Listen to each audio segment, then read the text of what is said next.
얘기를 나눠볼 건데 포장기를 싹 빼고 솔직 담백한 이야기로만 답변을 해드릴 건데요. 원장님, 네. 반영구 사람들이 왜 받을까요? 첫 번째는 메이크업을 우선 못 하시는 분들이 내 얼굴에 완벽한 메이크업 요소를 갖추기 위해서인 것 같기도 하고, 두 번째로는 아침 화장이 사실 어렵잖아요. 어렵기도 하고, 또 시간적인 여유가 없는 분들은, 특히 육아하시는 분들이나 아침 일찍 출근하시는 분들, 눈썹 하나 그리는 데부터 5분에서 10분, 그날 컨디션에 따라서 30분 이상 걸린다는 분들도 계시더라고요. 그런 분들이 좀 편리성을 위해서 반영구를 선택하시는 것 같습니다. 근데 되게 다양하겠죠?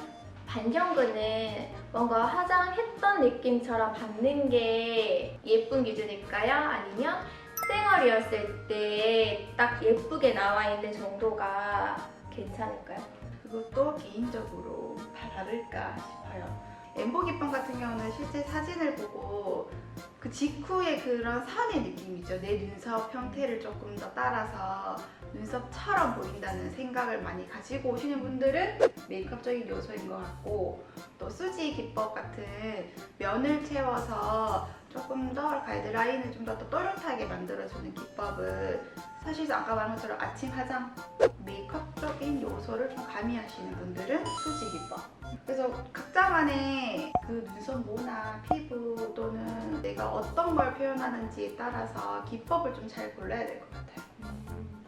자연스러운 느낌, 어떻게 보면 그걸 가장 선호를 하시고, 특히나 저희 샵도 보면 인스타에 엠보 눈썹 같은 경우에는 눈썹 모 같은 느낌으로 엄청 자연스럽잖아요.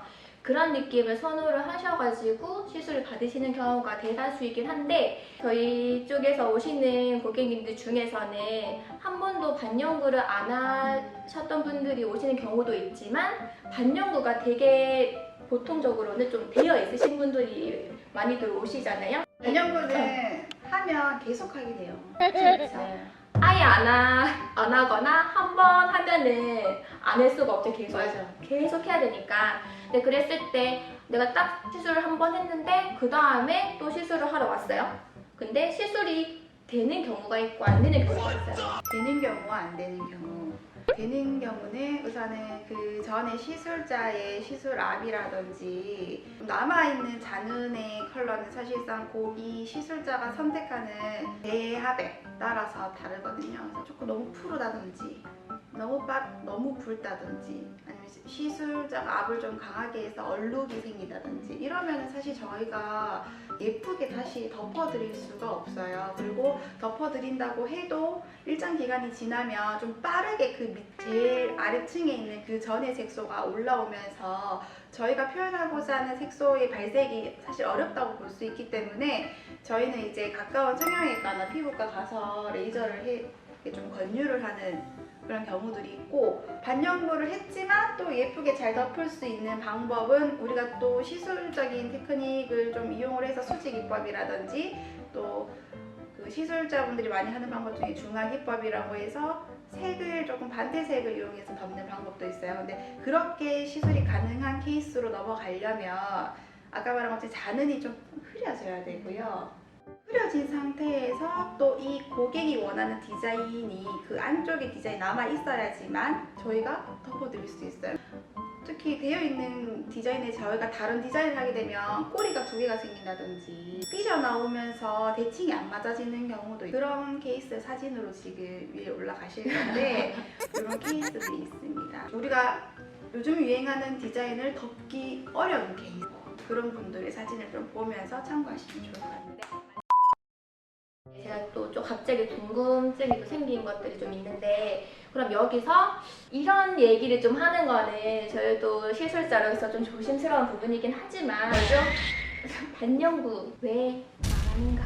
이것 또한 저도 이런 부분은 말하긴 조심스럽긴 하지만 그냥 근데 저희 샵의 기준으로 했을 때 아까 원장님이 말했던 것처럼 재시술을 했을 때 커버가 되는지, 아니면 정말 안타깝게도 레이저를 제거를 해야 할 경우가 있기 때문에 어떠한 부분이 왜 망하는지, 망하지 않는 시술, 재시술을 할 수 있는 시술을 하기 위해서 어떠한 것들을 우리가 조심을 해야 하고 다뤄야 할지를 조금 얘기를 해보면 좋을 것 같아가지고 반영구 왜 망하느냐?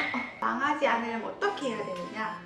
포장하는 것 같은 느낌보다는 조금 직설적으로 얘기를 해주는 게 도움이 될 것 같은 게 뭐 이 영상을 시술자분들이 보실 수도 있고 아니면 반영구로 나는 좀 받아보고 싶은데 이러한 거를 참고로 하는 영상을 전 보지도 못한 것 같아서 웬만하면 시술에 대해서 좋은 예쁘게 얘기만 하죠. 그쵸, 예쁘게 되어 있는 표현이라든지 뭐 그런 것들 사진상으로 좀 현혹될 만한 것들이 좀 있으니까 그럼 원장님은 이때까지 많은 고객들이 이렇게 찾아주셨는데 그 중에서도 정말 이건 아니었다.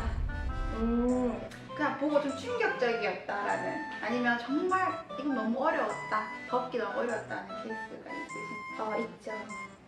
좀 많았던 것 같은데 그렇죠. 어려운 케이스를 다 맡아서 해주시는 분이라고 생각하시면 미나비트 진상바지이고요. 시술 목소리가 이 지금 이야기를 하려고 하니까 눈물을 흘리시면 안 돼요? 시술적으로 딱 봤을 때 가장 충격적이었던 거는 제가 일명 가로 붓는 가로 붓는요. 네, 보통 보면은 시술자분들 같은 경우에도 내가 추구로 하는 결 말고 인스타 이런 데 보면은 이 결 예쁘네 나도 한번 해봐야지 해서 하는 경우도 많잖아요. 제 고객님 중에서 레이저 제거를 하시고 싶어 하는데 시술로 덮을 수 있는지 오셔가지고 상담을 받으셨던 적이 있으셨어요. 근데 그분 눈썹을 보고 조금 충격 아닌 충격을 좀 받았던 적이 있는데 네. 눈썹의 결 흐름과 상관없이 그 시술자분이 약간 눕힘결을 하고 싶으셨던 것 같아요. 근데 뭔가 이 눈썹이 그냥 가루 분명처럼 다 가루를 이렇게 떼어져 있었어요. 사진 한번. 이렇게 고객의 눈썹 결을 고려하지 않고 무작정적인 뭔가 그냥 선만 그러니까 디자인 쉐입은 예쁘게 잡았을지 모르지만 그 안에 패턴의 흐름을 완전히 무시한 채 그냥 그어버린 것 같은 느낌? 어떻게 보면은 좀 이러면 좀 약간 쌍스러운 팔빵 같은 느낌? 팔빵처럼 약간 이렇게 짝짝짝 끊어놓는 것 같이 좀 이게 조심스럽긴 하지만 그러니까 너무 직설적으로 이거를 좀 어떤 느낌인지 좀 표현을 해드리고 싶어서 네. 쉽게 말해서 그냥 칼로 상처만 아무 네.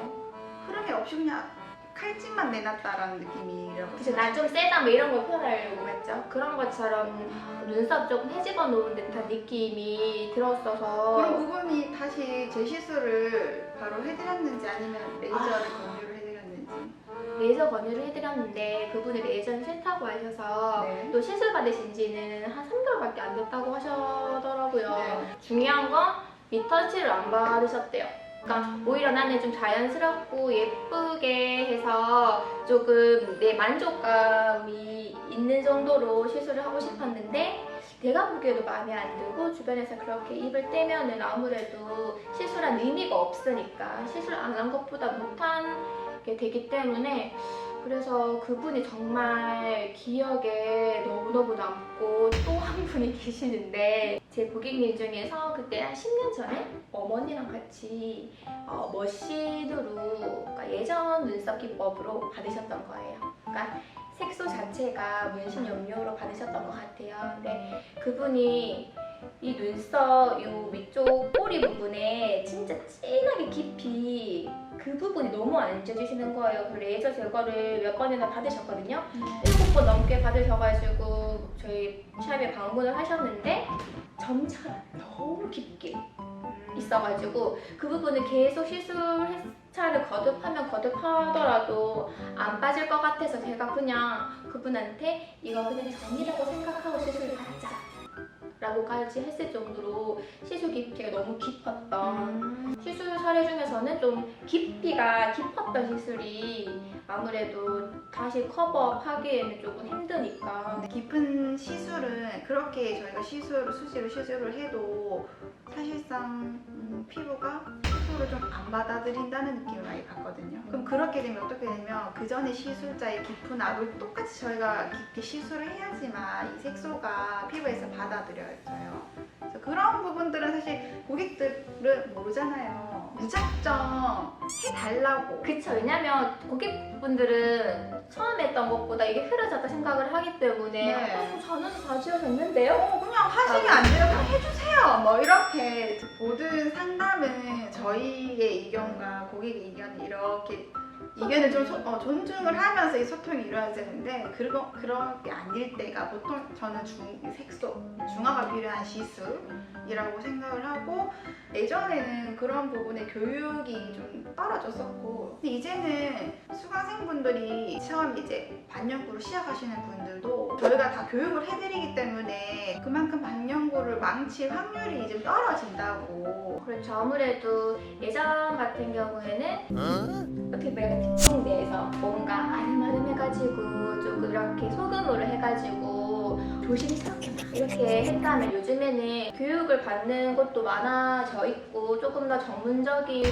체계적으로 할 수 있는 게 있다 보니까 이런 부분을 좀 최소화시킬 수는 있지만 또 뭐 이런 스킬이나 다양한 테크닉적 문제뿐만 아니라 또 어렵다고 생각하는 게 상담 부분. 이 부분이 정말 제일 처음에 이 첫 단추가 제대로 끼워지지 않으면 시술했을 때 전체적인 흐름을 무너뜨리기에 정말 좋은 것 같아요. 이 상담 부분 자체가 네. 차지하는 게. 저는 상담할 때 가장 중요시 생각하는 것은 두 가지 정도인데 우선 피부에 맞는 기법에 대한 설명이 충분히 이루어진 뒤에 시술을 이행하는 거고요. 사실 우리가 도화지에 반영구를 하는 게 아니잖아요. 피부가 사람마다 다 틀려요. 이 피부에 맞는 시술 테크닉이 있다는 거죠. 저는 이제 피부에 관점을 두고 시술 테크닉을 선택하는 그런 상담을 생각을 하고 두 번째는 전 디자인이 제일 중요한 것 같아요. 반영구에서 아까 말한 뭐 변색률, 눈썹모에 맞는 패턴 이런 것들도 다 중요하지만 쉽게 말해서 오늘 제가 반영구를 했어 예쁘게 근데 내 기준에는 예쁜데 다음날 뭐 학교를 가신다든지 회사를 갔는데 이 눈썹 모양 이상해 하면은 그때는 본인만의 기준으로 예쁘게 했지만 사람들이 입을 대는 순간 근데 저희한테는 클레임이 되는 요소거든요. 저희 모양이 별로 안 예쁘다. 그래서 저희는 디자인적인 상담을 좀 중요시 생각하면서 이 고객이 원하는 디자인적인 요소와 저희는 메이크업 아티스트 출신으로서 그래도 이 고객의 얼굴형이라든지 골격 그리고 눈썹에 가지고 있는 본연의 흐름 그리고 전반적인 이 고객의 스타일을 다 따지고 저희는 이제 디자인을 해드리거든요. 그래서 그런 디자인적인 요소들도 저희는 이제 이 상담 차트에 디자인을 다 그려가면서 그렇게 조금 꼼꼼하게 뭐 하나라도 고객 관점에서 놓치는 부분이 없게끔 꼼꼼하게 상담을 하려고 노력을 하고 정말 좋은 것은 원장님이 알아서 해주세요.가 제일 좋아요. 저는 그게 제일 무서운데요.